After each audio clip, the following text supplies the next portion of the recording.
¿Qué tal, amigos? Nos encontramos en la sala 1 del edificio Víctor Raúl Aya de la Torre, en donde se está dando inicio a la sesión número 21 de la Comisión de Constitución y Reglamento que preside la parlamentaria Mercedes Cabanillas. El día de hoy hay en la orden del día un tema relacionado con las observaciones del Poder Ejecutivo a la autógrafa de ley del derecho de consulta previa a los pueblos indígenas y originarios, que fue un proyecto de ley que vino de la Comisión de Pueblos Indígenas, y también se verá un predictamen recaído en el proyecto de resolución legislativa por el cual se propone el estatuto del servicio parlamentario del Congreso de la República. Escuchemos. Han venido a saludar simple y llanamente a la Comisión de Constitución, señora Presidenta. Están en uno de los salones allí sentados. No sé si en un gesto que seguro durará 5 minutos se les puede invitar para que pasen si quieren salud, si vienen y tienen la intención de saludar a la comisión, oiga usted, que para ellos es una de las más fundamentales. Eso lo dejo a su criterio, señora Presidenta, porque están en el otro lado sentados, ¿no? Le pediría que consulte usted. Sí, más bien consultar a los señores congresistas si ellos creen posible invitar a que ingresen por breve tiempo los señores rectores de las universidades públicas del país, encabezados por el presidente de la Asamblea de Rectores. ¿Sí? A condición de que hable uno solo, porque sí, pues se nos vaya, o puede ser al final también. Correcto. Entonces, mejor, como creo que había esa tendencia de que sea al final, correcto. Bien. Continuamos entonces con nuestro orden. Orden del día. Tenemos en primer lugar las observaciones del Poder Ejecutivo a la autógrafa de la Ley de Derecho de Consulta Previa a los Pueblos Indígenas u Originarios. Como es de conocimiento de los señores congresistas, el Pleno del Congreso de la República en su sesión de fecha 19 de mayo aprobó por 61 votos a favor y 7 en contra, 6 abstenciones, el dictamen de esta comisión sobre la Ley del Derecho de Consulta Previa a los Pueblos Indígenas u Originarios. Remitida la autógrafa, ha recibido las observaciones que ya tienen ustedes conocimiento. Y no sé si sería pertinente, de todas maneras, que el señor relator pueda leer la sumilla simplemente de las observaciones. Solo la sumilla. En tanto, los señores congresistas están también revisando sus documentos. Solo las sumillas en el cuadro, en un cuadro. No todo el oficio, sino aquí. Simplemente la autógrafa y la observación. Simplemente. Así como no. Adelante. Sí. El documento remitido por el Poder Ejecutivo tiene 8 observaciones puntuales a la Ley de Consulta Previa a los Pueblos Indígenas. Se va a dar lectura en función al orden en que han sido presentadas las observaciones por el Poder Ejecutivo. La primera observación está relacionada con la necesidad de precisar que el Estado tiene la decisión final respecto a la medida legislativa o administrativa. Esta observación está referida al artículo número 3 de la autógrafa, y el Ejecutivo propone agregar el siguiente párrafo al final de dicho artículo. El Ejecutivo propone lo siguiente: agregar que si, ejecutado el proceso de consulta objeto de la presente ley, no se arribase a un acuerdo o consentimiento respecto de la medida legislativa o administrativa propuesta, la entidad estatal competente decidirá conforme a sus atribuciones constitucionales y legales. La observación número 2 del Poder Ejecutivo está referida a la necesidad, en sus propios términos, de privilegiar el interés de todos los ciudadanos en concordancia con los derechos de los pueblos indígenas. En este sentido, respecto al artículo 15, en concreto el segundo párrafo, en el extremo donde dice: en caso no se alcance un acuerdo, corresponde a las entidades estatales adoptar todas las medidas que resulten necesarias para garantizar los derechos colectivos de los pueblos indígenas u originarios. El Ejecutivo propone un cambio de redacción en el siguiente sentido: que se señale en el citado párrafo que el Estado decidirá la ejecución de la medida privilegiando el interés general y el de la nación, estableciendo la participación en los beneficios y, en su caso, la indemnización equitativa por daños que pueda sufrir. Y la observación número 3 está referida a la extensión de la consulta a programas y proyectos de desarrollo nacional y regional. Está referida en concreto al artículo 2 de la autógrafa, que aborda el tema del derecho a la consulta. En el primer párrafo, En el primer punto seguido, se señala que la consulta también corresponde efectuarse respecto a los planes, programas y proyectos de desarrollo nacional y regional que afecten directamente los derechos colectivos de los pueblos indígenas. Para el Ejecutivo, el convenio 169 de la OIT no prevé dicha obligación de consulta respecto a las materias señaladas. La observación número 4 está referida al procedimiento para la identificación de las medidas a ser consultadas. En este sentido, el artículo 9 de la autógrafa señala que las entidades estatales deben identificar bajo responsabilidad las propuestas de medidas legislativas o administrativas a ser consultadas. Para el Ejecutivo, la inclusión de la expresión bajo responsabilidad condicionaría que los funcionarios de las entidades estatales, por temor de verse involucrados en procedimientos administrativos o judiciales, sometan a consulta todo tipo de medida a dictarse, sea que afecte o no los derechos de los pueblos indígenas, con la consiguiente burocratización, según el Ejecutivo, en la toma de decisiones. La observación número 5 está referida a la posibilidad de cuestionar la decisión administrativa que desestima un pedido de consulta.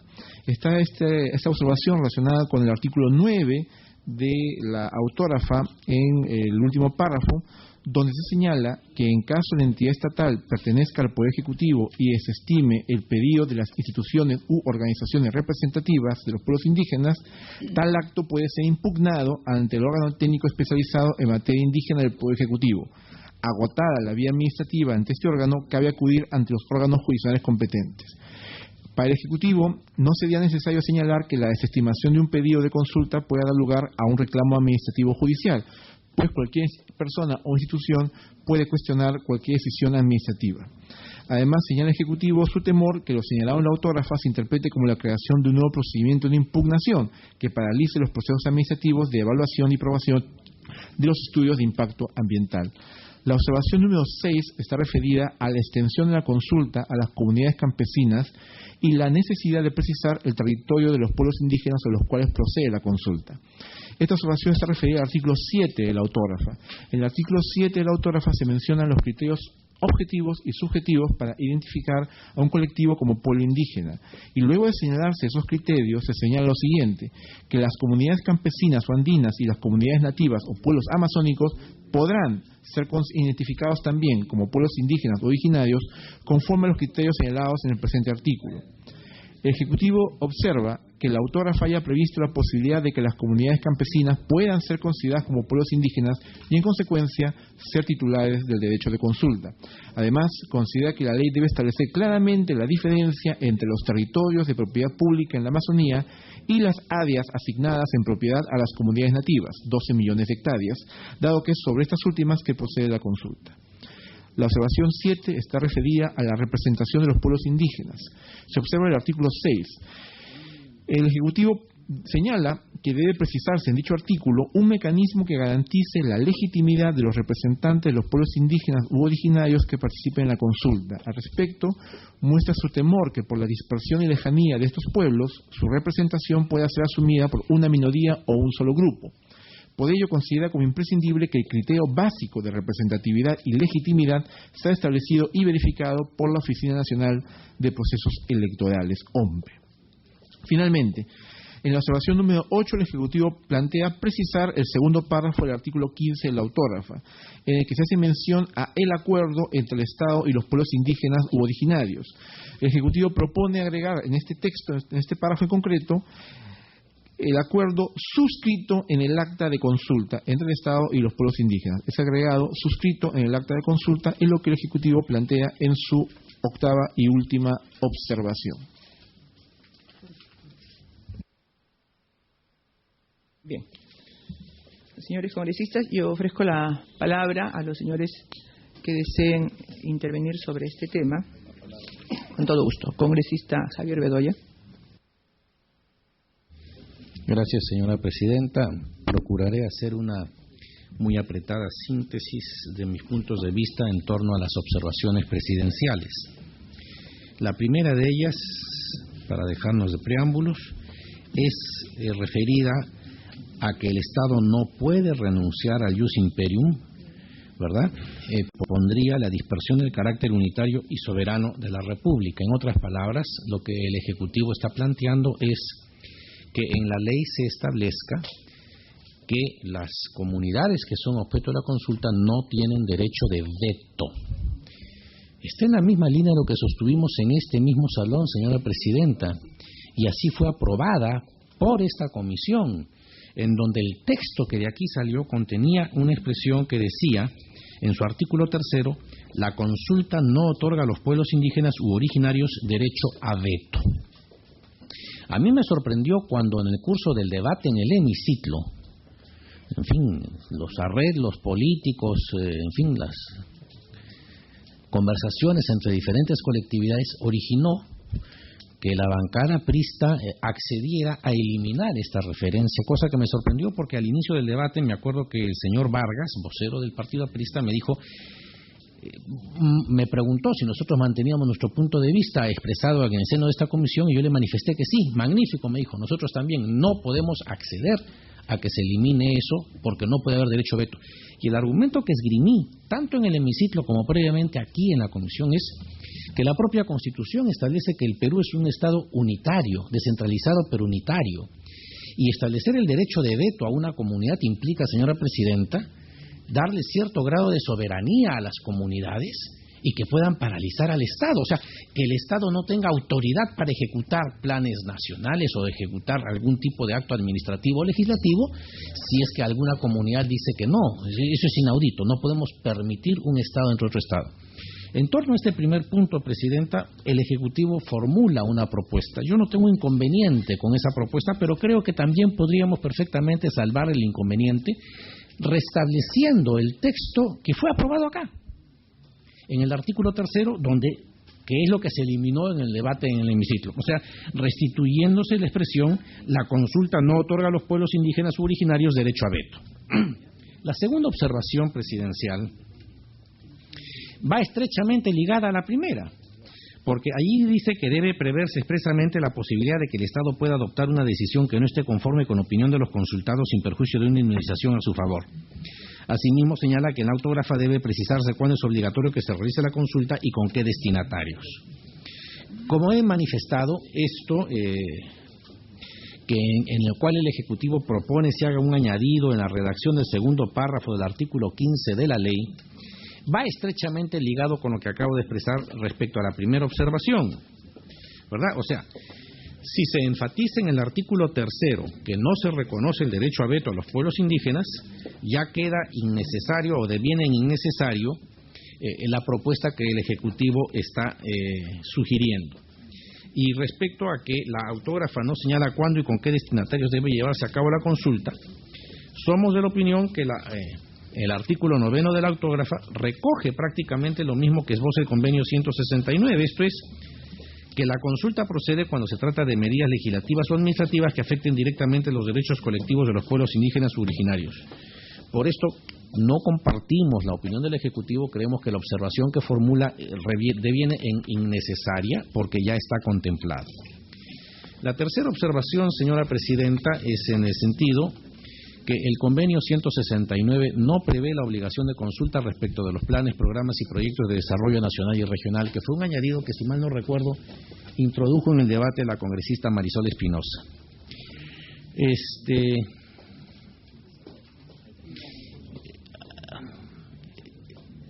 En sentido estricto, señora presidenta, nosotros consideramos que, conforme manifiesta el Ejecutivo, no está dentro de los alcances del derecho a consulta regulado en el literal A del artículo 6, lo que se ha consignado en la autógrafa y que es objeto de esta tercera observación, porque lo que nosotros hemos manifestado es que solamente se puede consultar medidas legislativas y administrativas. Ahora, los programas y proyectos de desarrollo nacional y regional evidentemente no son aprobados necesariamente mediante una resolución legislativa o administrativa, sino está dentro de los planes regionales, dentro de los planes que corresponde a cada región, que tienen que estar dentro del plan nacional, por lo mismo que somos un Estado unitario pero descentralizado, ¿verdad? Y no necesariamente todo tiene que ser aprobado mediante este tipo de medidas. Así es. Hay otra forma de participación, como usted bien dice, señora presidenta. Por ejemplo, en los municipios se han establecido los presupuestos participativos. Y hay otras formas pues, de consulta que no son necesariamente mediante los mecanismos que contemple el artículo 169. La cuarta observación formulada por el Ejecutivo... ¿Cómo no? Si usted permite, Presidenta. Todo gusto. Adelante, congresista Bogatás. Sí, muchas gracias, Javier.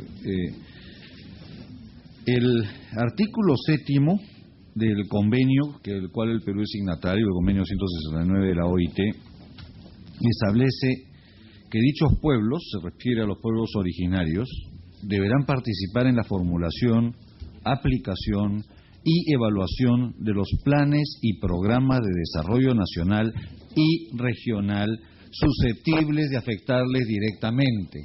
Eso lo dice el convenio y eso es lo que recoge la propuesta de ley.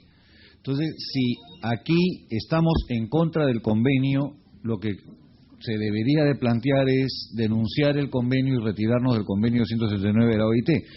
Pero no podemos comenzar a pueblos que no tienen la presencia del Estado. Antes hablábamos del Jus Imperium. Un Jus Imperium donde no existe servicios básicos, no existe educación, no existe salud, no existe electrificación, no existe agua. Entonces, el Jus Imperium solamente funciona cuando la empresa privada se quiere aprobar de los recursos naturales que existen, ahí sí aparece el Estado. El Estado aparece para quitarles a las comunidades sus recursos y entregárselos a los amigotes del Ejecutivo. Ahí sí aplicamos el Jus Imperium. Pero cuando la gente se muere de hambre, cuando la gente no tiene salud, cuando la gente no tiene ningún servicio que presta el Estado, cuando la gente está sometida a los abusos de los narcotraficantes, de los terroristas y no existe presencia del Estado, ahí sí, señor, no existe Jus Imperium. El Jus Imperium es cuando se trata de ayudar a los amigotes del Ejecutivo. Muchas gracias, Javier. Adelante, congresista. Gracias, señora Presidenta. Haré un comentario del señor Bogatás. Creo que Daniel está confundiendo lo que es derecho a consulta a lo que establece en efecto el artículo 7 del convenio, que es el derecho a la participación. Lo que dicho convenio dice, dichos pueblos deberán participar en la formulación, aplicación y evaluación de los planes y programas de desarrollo nacional y regional susceptibles de afectarlos directamente. O sea, participan dando sus opiniones, participan dando sus aportes, pero no tienen necesariamente que participar mediante una consulta, que es a la que se refiere 169. En consecuencia, son dos conceptos totalmente distintos. Una cosa es que puedan participar dando sus aportes y otra cosa es que sean consultados.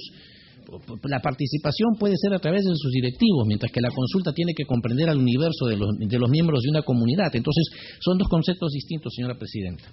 En fin, retomo el hilo de lo que estaba yo observando. Y decía entonces que introducir esto, en la cuarta observación, es que el procedimiento previsto por la autógrafa para identificar las medidas administrativas y legislativas a ser consultadas puede retrasar o detener el desarrollo del país. El hecho de que el artículo 9 de la autógrafa indique que las entidades estatales deben identificar bajo responsabilidad las propuestas de medidas legislativas o administrativas que deben ser consultadas, va a condicionar que los funcionarios de las entidades estatales, por temor a verse involucrados en procesos, sometan a consulta todo tipo de medidas a dictarse. En nuestra opinión, la observación del Ejecutivo pone en evidencia su incapacidad para informar adecuadamente al personal a efectos de que puede identificar las medidas legislativas o administrativas a ser consultadas. Pero, en fin, si es que se considera que es un exceso y que esto realmente, en base a la experiencia, va a originar una paralización del aparato estatal, porque los burócratas van a querer someter todo en consulta para ponerse a buen resguardo, evidentemente resulta una observación atendible y evidentemente podríamos reconsiderar ese punto. En quinto lugar, el Ejecutivo dice que la referencia a la impugnación de la decisión del Poder Ejecutivo relativa a la participación de determinados pueblos indígenas puede interpretarse como la creación de un nuevo procedimiento administrativo. Conforme se puede apreciar esa observación, señora Presidenta, se trata de un temor no atribuible a la ley en sí mismo, sino a la interpretación que de ella puedan ser los operadores jurídicos, tema que se resuelve sobre la base de una adecuada información y preparación de dichos elementos. La sexta observación del Ejecutivo indica que la autógrafa extiende la definición de pueblos indígenas y originarios a las comunidades campesinas andinas y costeñas. Es, a nuestro entender, una preocupación interesante y que convendría analizamiento, aun cuando tal vez sea susceptible de ser superada bajo una interpretación de la autógrafa en el marco de la finalidad que busca atender en correspondencia con la integridad del ordenamiento jurídico y el convenio 169 de la OIT, tal como lo ordena el artículo 1 de la autógrafa. En séptimo lugar, el Ejecutivo observa el proyecto o la autógrafa indicando que debe precisarse la representación de los pueblos indígenas para efectos de la consulta. En otras palabras, la preocupación del Ejecutivo se vincula con la preocupación que también hemos manifestado nosotros en su momento en la Comisión de Constitución en relación con los pueblos indígenas y que sus representantes deben estar no solamente claramente identificados, sino registrados, de modo tal que se asegure el procedimiento democrático de la consulta. Sin embargo, cuando formulamos estas observaciones conjuntamente con el congresista Raúl Castro, se nos dijo en su momento que plantear o proponer una exigencia como esta traería consigo una barrera al acceso a la consulta para ciertas comunidades que tienen problemas de comunicación o que son no contactadas. Pero este problema nosotros lo advertimos en su momento. Y finalmente, señora Presidenta, la octava y última observación que el Ejecutivo formula es en el sentido que debe de precisarse en el artículo 15 de la autógrafa que el acuerdo al que se refiere es el que ha sido producto de la consulta. Creemos al respecto que la preocupación del Ejecutivo es infundada, pues en el citado artículo 15 se señala hasta en más de una ocasión que el acuerdo al cual se refiere es el que ha sido precisamente producto de la consulta. Como verá, señora Presidenta, hay algunas observaciones que compartimos plenamente, como la primera, es la tesis que Unidad Nacional sostuvo en el seno de esta comisión y después en el debate en el hemiciclo, y los votos que emitimos están orientados en ese sentido, y fuimos acompañados por 2 o 3 parlamentarios del grupo fujimorista, y por eso es que solamente hay 7 votos en contra de ese proyecto, pero los 4 votos de Unidad Nacional en ese momento claramente están marcados y encuadrados en nuestra observación, que es materia de la primera observación del presidente de la República, de que debe consignarse en la ley para evitar malas interpretaciones que no existe el derecho a veto, que somos un Estado unitario, descentralizado, pero no puede crearse un Estado dentro de otro Estado y no puede otorgarse a ninguna comunidad o ente alguno la capacidad de paralizar al Estado sobre la base de vetos cuando se va a adoptar una medida administrativa o legislativa que a los dirigentes o integrantes de esa comunidad no les parezca. Los intereses nacionales están por encima de los intereses grupales, comunitarios y personales. Y en consecuencia tenemos que hacer respetar ese principio. Gracias, señora Presidenta. Gracias, congresista. Congresista Espinosa. Gracias, Presidenta. Presidenta, con bastante preocupación para un sistema que se jacta de ser democrático, el tema de introducir la palabra veto, ¿no? La palabra veto es una palabra que se utilizaba en la época de la colonia. Y, señora Presidenta, me gustaría compartir con ustedes, por ejemplo, qué decía el Parlamento inglés en 1689, cuando la reina quería precisamente vetar sus proyectos, y se aprueba una ley que dice que el pretendido poder de suspender las leyes y la aplicación de las mismas en virtud de la autoridad real y sin el consentimiento del Parlamento es ilegal. Por eso, señora Presidenta, a mí me llama bastante la atención que se hable de un Estado dentro de otro Estado.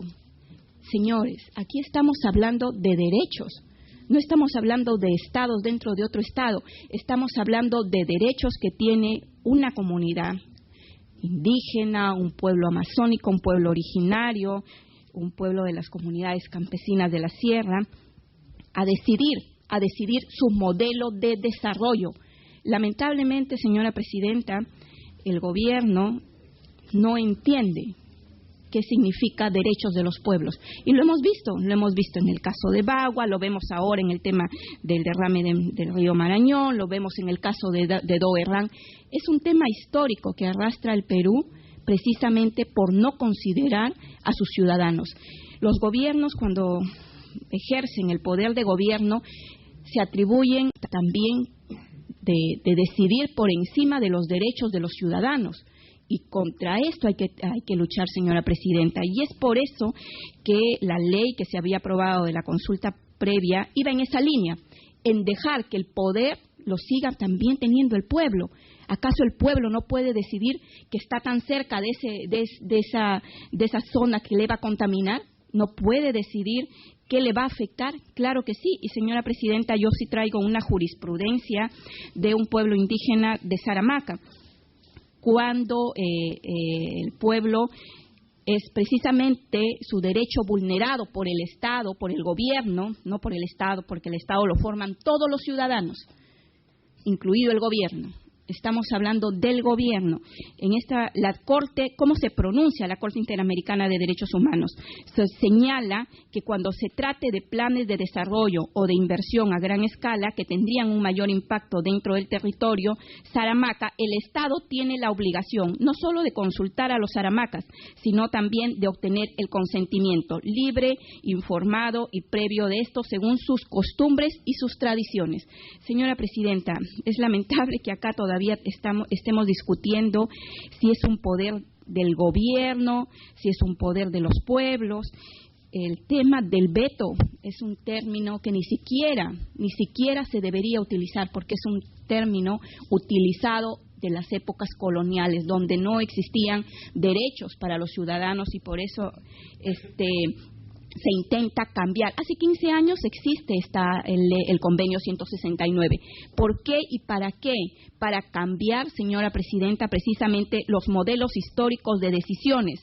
Esos modelos históricos de decisiones donde el gobierno se impone en función de los intereses de un grupo, porque no en función de los intereses de todos los peruanos.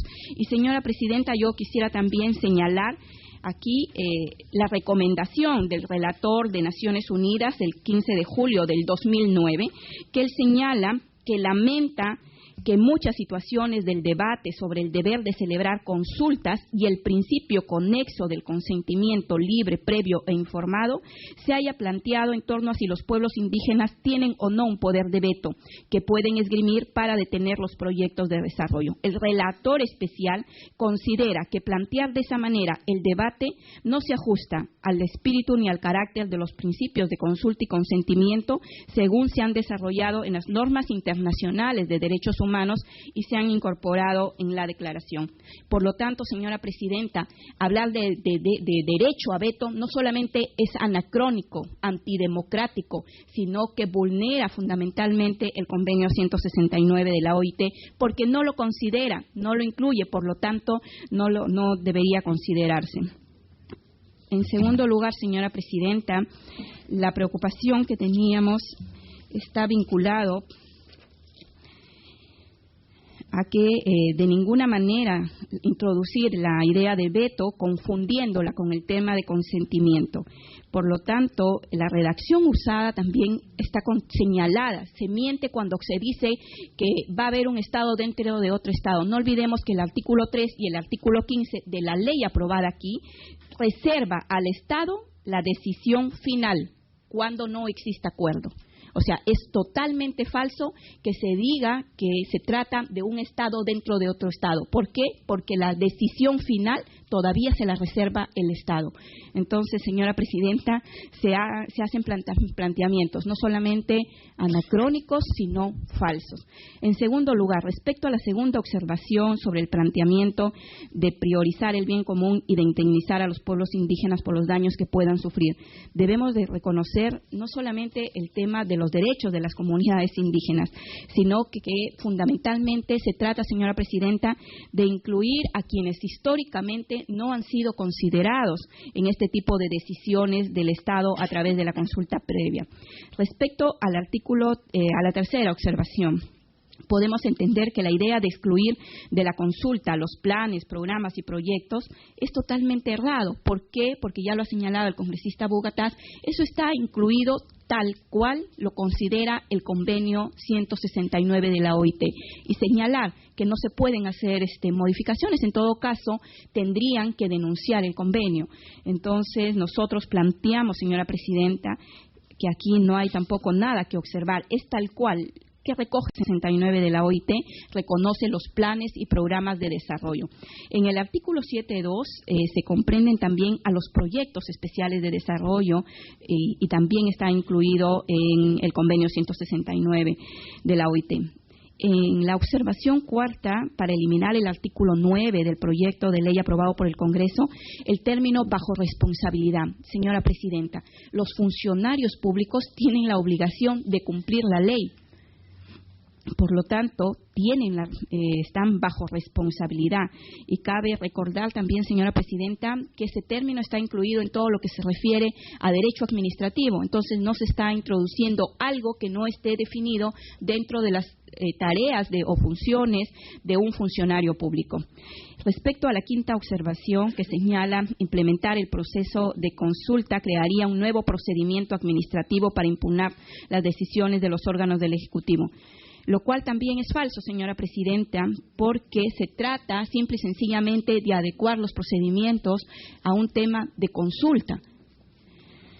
En la sexta observación, señora Presidenta, realmente es inaudito que se trate de excluir a las comunidades campesinas de la definición de pueblos indígenas, más cuando no solamente el Perú ha sido uno de los abanderados en la década del 60, en la década del 70, defendiendo el tema de las comunidades campesinas, sino, señora Presidenta, que hay legislación peruana. Por ejemplo, la ley 27811 que reconoce a las comunidades campesinas. La Constitución también en varios de sus artículos señala los derechos y tratamientos que deben de tener las comunidades campesinas. Por eso, señora Presidenta, consideramos que esa observación también es inapropiada. En la séptima observación, el Ejecutivo propone que sea la Oficina Nacional de Procesos Electorales quien verifique el criterio de representatividad y legitimidad de las representantes de los pueblos indígenas. Señora Presidenta, aquí esta observación colisiona directamente con lo planteado con el convenio 169, que señala y precisa los elementos objetivos y subjetivos para señalar quiénes son los pueblos originarios o los pueblos considerados en la ley de consulta. Y finalmente, señora Presidenta, en la observación se señala que el artículo 15 de la autógrafa referido al acuerdo entre el Estado y los pueblos indígenas debe precisar que se trata de un acuerdo suscrito en el acta de consulta. Esto sería innecesario, ya que en el artículo anterior se precisa. Es más, cuando se va a una consulta, necesitan tener esa acta. Debe existir el acta. Si el pueblo considerado acepta, no acepta, porque puede aceptar, prácticamente otorga el consentimiento. Puede no aceptar y el Estado tomará la decisión final tal como lo señala el artículo 15. Entonces, señora Presidenta, creemos que el acta es fundamental. Tiene que existir un documento para adoptar un tema de acuerdo. Y finalmente, señora Presidenta, consideramos que la ley de consulta de los pueblos originarios es un mecanismo válido para una herramienta válida frente a los conflictos sociales que tenemos. No olvidemos que este gobierno recibió un promedio de 75 conflictos, hoy tenemos más de 286 conflictos sociales, todos vinculados a problemas socioambientales. En este momento, no olvidemos, tenemos Huancavelica, tenemos el caso del río Marañón. ¿Acaso el Estado o el gobierno ha dicho estas son preocupaciones? No, señora, hasta ahora no se ha registrado la actividad para proteger a estos pobladores que después de registrarse el derrame están tomando aguas contaminadas, aguas de relaves mineros contenidas durante meses, durante años, con alto nivel de plomo y arsenio, cadmio, ácido sulfúrico. ¿Esto es lo que queremos para las comunidades? Esperar, señora Presidenta, que se produzcan situaciones como la del río Marañón contaminado, más de 20 kilómetros, o del río Pomayo contaminado. Esto es lo que las comunidades intentan evitar que su vida, su salud esté amenazada. Y además, señora presidenta, al final el balance, el costo-beneficio entre actos como estos, porque también el gobierno tiene que garantizar al inversionista. ¿Y cómo garantiza al inversionista?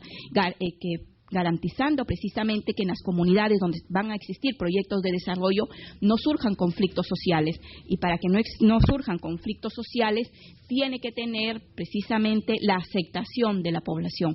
Si realmente estamos hablando de promover inversiones, tiene que hacerse en el marco de que los pueblos y las comunidades acepten esas inversiones, puedan participar como socios y ellos otorguen su consentimiento. Creo que en esta línea, señora presidenta, nosotros consideramos que las observaciones, en algunos casos, no solamente son, por decirlo menos, no solamente casi indignantes, ¿no? Porque le dices al poblador, ¿sabes qué? Te doy esta ley, puedes opinar, pero a mí tu opinión no me importa. Eso es, señora presidenta. Muchas gracias. Bien, continuamos ofreciendo el uso de la palabra, pero déjeme hacer constancia que está presente, no lo había mencionado para efectos del acta, el congresista Raúl Castro Estañaro y la congresista Alda Lazo. Congresista Raúl Castro, precisamente pidió la palabra.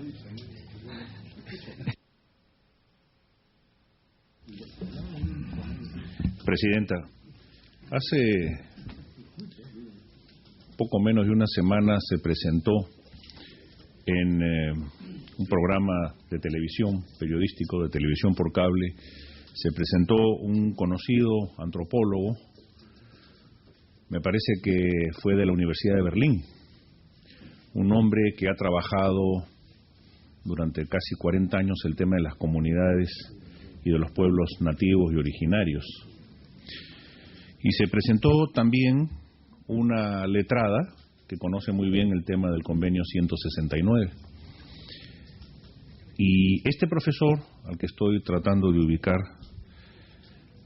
sostenía que el convenio 169 era un convenio que se aplicaba para aquellos países que no tenían legislación protectora de las comunidades nativas y de los recursos medioambientales, cosa que no sucede en el Perú.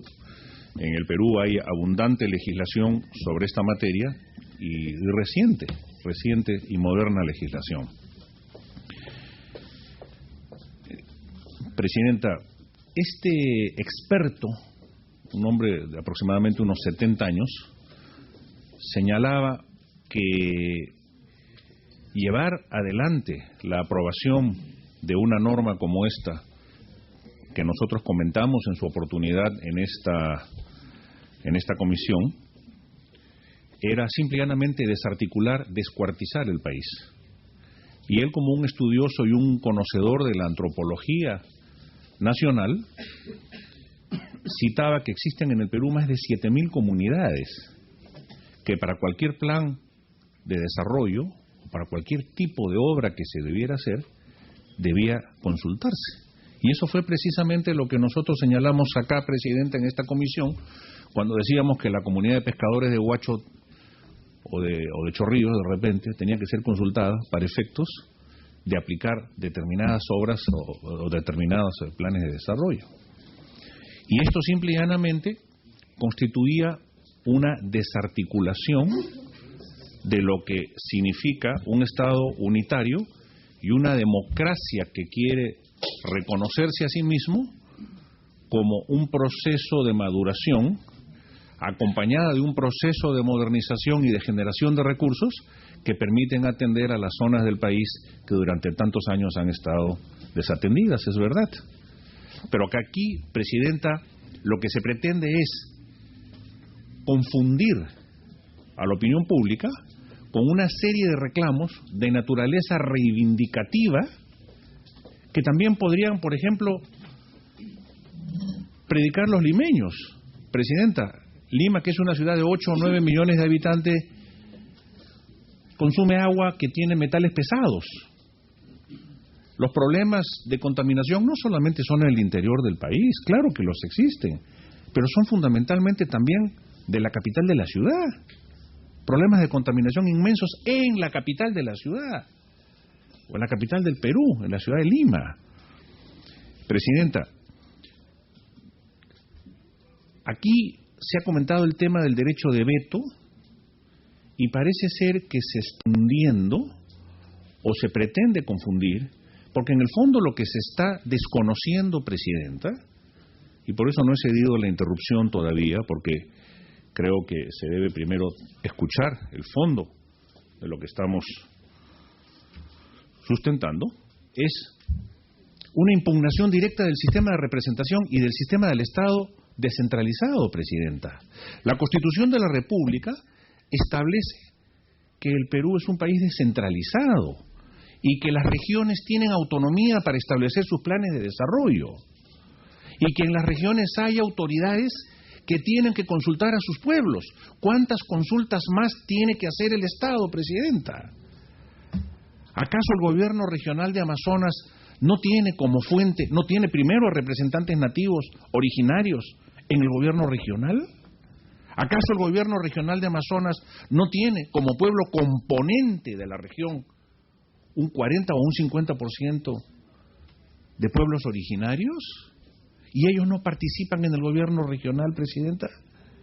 Aquí lo que se está cuestionando es la democracia en sí mismo y el sistema representativo para intentar ir a un sistema distinto. O lo que se quiere es torpedear un proceso de maduración democrática, permitiendo que se establezcan 7.000 comunidades a las que se tiene que consultar cada una de las medidas legislativas y o administrativas que se aprobó, creemos equivocadamente en ese entonces, cuando el gobierno o el parlamento tenga que tomar una decisión. Nosotros, por supuesto, que creemos en la consulta, pero que creemos en la consulta de los temas básicos, Presidenta. Nosotros no podemos destruir el funcionamiento de una democracia y el funcionamiento de un Estado sobre la base de una interpretación sesgada que lo que está en el fondo haciendo es una impugnación directa de un sistema democrático que el país ha optado. Y eso es lo que en el fondo se está haciendo, Presidenta. Se quiere implantar el sistema de los soviets, que por lo demás nunca funcionó en la Unión de Repúblicas Socialistas Soviéticas. Se dice que el poder es para el pueblo. Si el poder nace del pueblo, Presidenta, ¿qué tipo de confusión estamos armando acá para efectos de desbordar un proceso, repetimos, de maduración democrática? Aquí, señora, hay todo el respeto por los pueblos originarios y por las comunidades nativas. Nosotros dijimos que esta norma, tal como estaba diseñada y que tenía que ser sujeta a mejorar la redacción y además a mejorar la información, porque aquí vinieron personas de la Organización Internacional del Trabajo y esas personas dijeron que se había cambiado la lectura en los últimos 10 o 12 años de la Organización Internacional del Trabajo, que antes propiciaban la integración de las comunidades, ahora propician la separación, la exclusión y el reconocimiento con territorio. ¿Qué cosa es territorio si no es el elemento componente de un Estado? Uno de los elementos componentes de un Estado, Presidenta. Entonces, aquí no se hablan de áreas protegidas, aquí no se hablan de tierras de las comunidades, aquí se habla de territorio, de 12 millones de hectáreas en la selva, Presidenta. Nosotros no nos oponemos a que se les reconozca sus áreas, sus tierras a las comunidades protegidas. Pero cuando empezamos a hablar de territorio, Presidente, estamos hablando de otros conceptos. Ahí estamos hablando de conceptos que son promovidos hoy día por corrientes políticas que no creen en la democracia representativa. Y esto es una campaña de desinformación internacional, Presidenta, de manera que a los conceptos con conceptos se contesta. En consecuencia,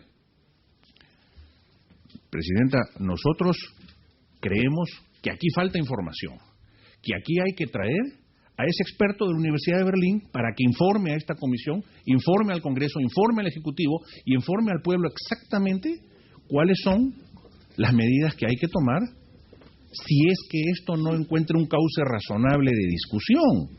Yo encuentro absolutamente legítimas todas las observaciones del Poder Ejecutivo, que no recogen más que en buena cuenta, o coincidimos en todo caso en el análisis, en los argumentos que aquí dijimos hace aproximadamente un mes. y que de pronto se vio en el Pleno este tema. Presidenta, gobernar un país como el Perú es sumamente complicado.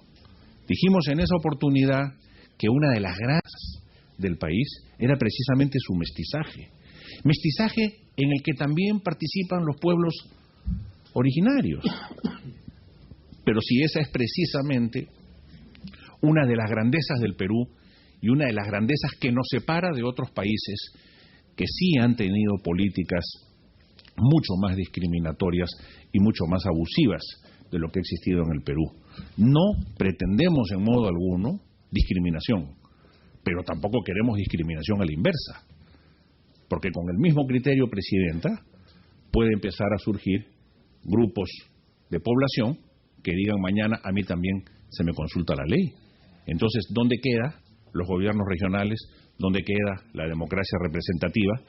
¿Dónde queda todo el esquema de democracia dentro del cual nosotros nos desenvolvemos?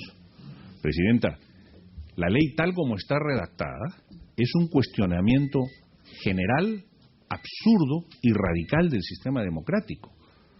Reitero, sí a la consulta, pero a la consulta de verdaderos nativos,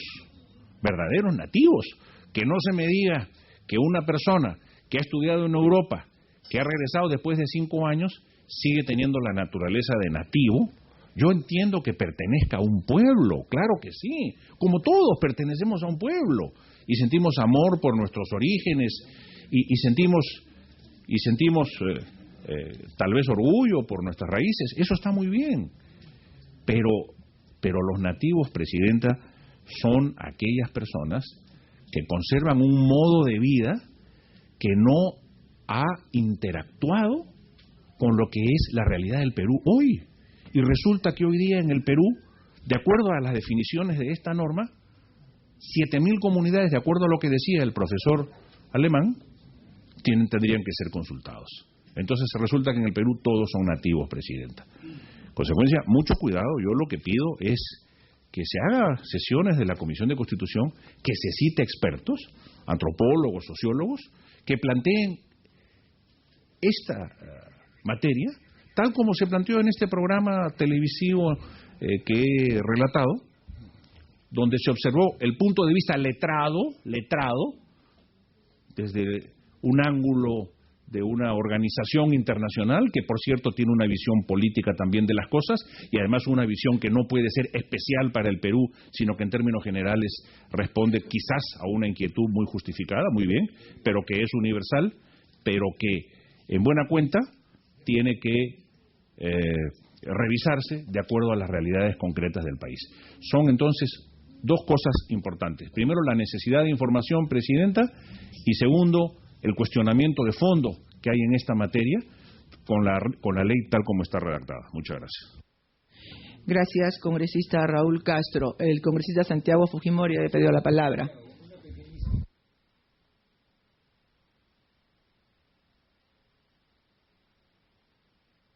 Sí, también está presente la congresista Sumire por razones de asistencia y es accesitaria a la comisión. Sí, el congresista Abugataz, la interrupción, con todo gusto. Sí, muchas gracias, Santiago, muchas gracias, señora presidenta. No, realmente lo que acabo de oír en palabras del congresista Castro me han dejado atónito. O sea, realmente ahora uno por haber ido al colegio o por haber asistido a una universidad, por un derecho inherente de la persona, del ser humano a la formación, a la educación, pierdes tu calidad, tu origen de nativo. Entonces, todos aquellos que fueron al colegio ya no son nativos, según lo que nos plantea el día de hoy, con una visión absolutamente colonial y troglodita, ¿no? O sea, realmente yo creo que en el Perú eso no se oía antes de Tupac Amaru, Raúl. O sea, yo creo que tienes que revisar lo que estás diciendo, porque realmente la democracia representativa que tú sustentas acá no es otra cosa que colonialismo. O sea, tú deberías rendirle pleitesía a tu jefe colonial y arrodillarte ante ellos, pero no No estamos acá, eso no es democracia representativa, arrodillarse y entregar los recursos del país al mejor postor y vender la selva. Eso no es inversión, eso no es desarrollo, eso es colonialismo, eso es entreguismo, eso es vendepaís. Eso es lo que están algunos de ustedes defendiendo. Muchas gracias, Santiago. Sí, yo solamente quisiera invocarles que el debate, que es tan interesante, no descienda, porque cuando hay conceptos y conocimientos no hay necesidad de adjetivos. Se ha adjetivado troglodita, eso es un concepto científico-social, pero es un adjetivo despectivo. Bien, solamente invoco a que no... Ya le retiro para no insultar a los trogloditas, lo retiro. No, pues, no hay necesidad. Entonces se está demostrando que no hay profundidad en el tema. A ver, congresista Castro. Me permite que, por alusión, permíteme, Santiago, es mi obligación. Congresista, adelante. Muchas gracias, Presidenta. Acaba de salir, pues, la verdad, ha aflorado la verdad, Presidenta. Aquí ya se politizó el tema. El tema está en que no se quiere la inversión, en que no se quiere la renta para el Estado, en que no se quiere la prosperidad de los pueblos nativos, porque de dónde van a salir los recursos.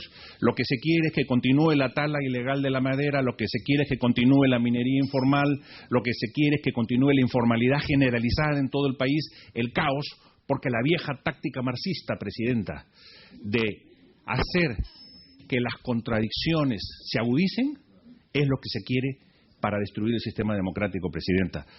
En el fondo, aquí lo que hay es un viejo proyecto colectivista, con tendencia totalitaria. Es lo que el señor Chávez está queriendo repetir como experiencia antihistórica en Venezuela, Presidenta. Eso es lo que se empuja con este proyecto. Y por eso, porque somos verdaderos defensores del sistema democrático, se nos dice trogloditas. Presidenta, rechazamos las expresiones del estimado colega Bugatás, Presidenta, porque en términos de trogloditas, el muro de Berlín hace 20 años que se cayó, Presidenta, y algunos que todavía no se han dado cuenta. Gracias. Bien, vamos a continuar con el congresista Santiago Fujimori. Le agradecemos su paciencia y tolerancia. El proyecto de ley que estamos discutiendo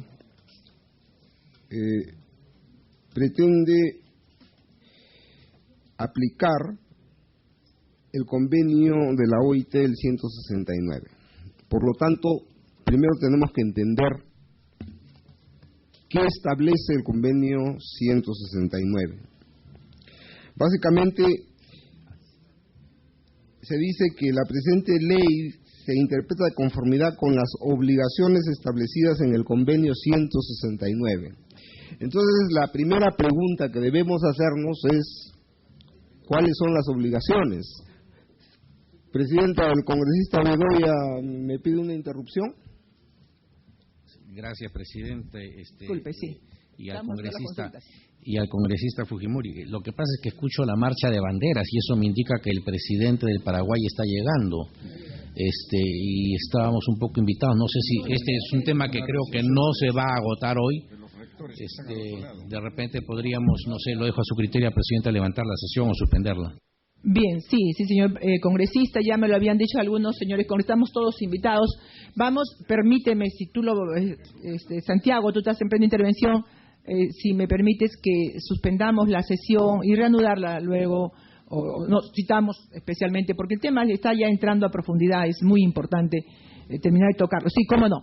Bien, entonces con la venia de ustedes vamos a levantar la sesión y vamos a proceder a la actuación. Los bien, señores rectores... A los rectores, yo me quedo con los rectores. Les ruego, sí, ¿cómo no? Siquiera bien, 2 minutos. se levanta la sesión.